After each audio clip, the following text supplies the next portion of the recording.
Evaluation of the extent to which poor images have affected the pirate film industry to explain their promotion of pirate film development. Pirated copies of films are currently circulating around the world, which is not an uncommon occurrence. For instance, millions of consumers in southern and eastern countries have relied heavily on pirated audiovisual products to gain access to local, regional, and international entertainment industry products in the era of digital reproduction.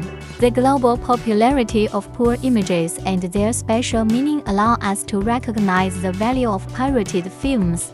Poor images are held worldwide as commodities or effigies, as presents or as bounty, spreading pleasure or death threats, conspiracy theories or bootlegging, resistance or stultification. First of all, poor images can significantly increase the perceived authenticity of pirated films, which will draw in a larger audience. Pirated media's poor images indicate a different kind of quality, uncensored material. These poor images are authentic and have not been verified by any relevant authority, which is precisely what the movie is in its most original form.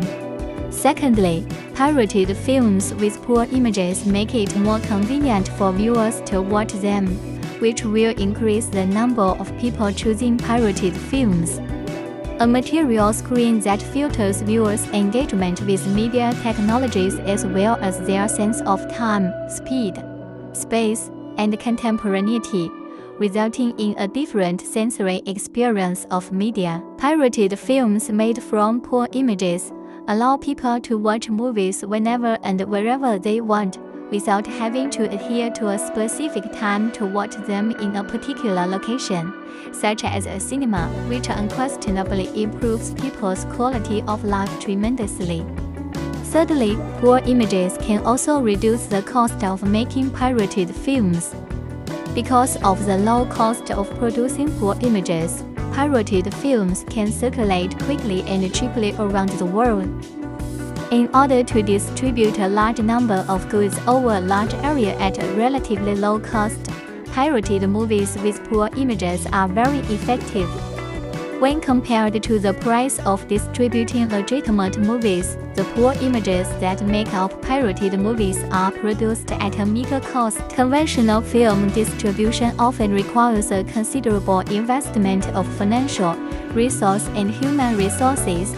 The cost behind this phenomenon is unmeasurable, and therefore it becomes extraordinarily costly. The conventional approach to film distribution involved making a sizable financial investment in a movie that had the potential to be successful. A good film needs to employ recognizable actors who could command $20 million or more for a single film, use expensive cameras and equipment, and then physically distribute the finished product to cinemas worldwide. Fourthly, piracy of films with poor images may give viewers in less developed regions access to a broader selection of movies. People in Arab nations, like many other areas, steal media not simply to avoid paying but also because there are no different ways to access the works. Therefore, access itself is a reward in and of itself. By doing this, developing nations like those in the Arab will have the opportunity to watch movies from other countries, increasing their chances of becoming more plugged into global culture. However, from a purely objective point of view, the picture quality of pirated films offered by pirates to audiences in some developing countries is relatively poor. Many pirated audiovisual items have poor sound and image quality, but the fact that inferior equipment typically leads to poor reception means that this does not entirely eliminate the position of some countries left behind by global communications. There is no doubt that pirated movies with poor images do contribute significantly to the growth of film culture in some developing nations. Fifthly, a poor image can have a positive impact on the economy of the pirated film industry. Both capitalist media production lines and alternative audiovisual economies are fueled by the dissemination of poor images. No matter how well produced the images are, a good movie's impact is constrained by the cinema where it is screened. Although poor images are shown when a film is continually reproduced or edited and then distributed, this allows more people to see and learn about the film, which increases the film's popularity, and with this comes a natural economic effect. Poor images convert quality into usability, exhibition value into cult value, movies into clips, and contemplation into distraction. People may become curious and want to learn more about pirated films as a result of watching them and learning about them, and as they do so, their feelings of admiration or love for the movies will grow. When people's love for pirated movies grows, they are forced to choose the latter between legitimate movies and pirated ones. Because more people are choosing pirated movies, more people are also willing to pay for them, which encourages the piracy industry to grow economically.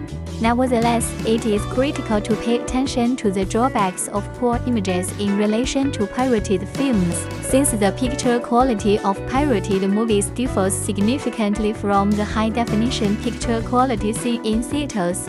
Viewers may experience discomfort and even worse when viewing poor images. If all the objective conditions were the same for a pirated film as for a legitimate film, then a pirated film with poor images would probably lose its market. But the fact is that the objective conditions are very different, and the benefits of pirated films, despite the poor images they present, are sufficient for people to accept some of their shortcomings.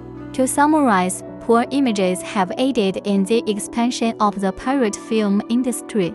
Finally, there is a prediction that poor images may become more and more accepted, and the pirated film industry may grow in popularity in the future.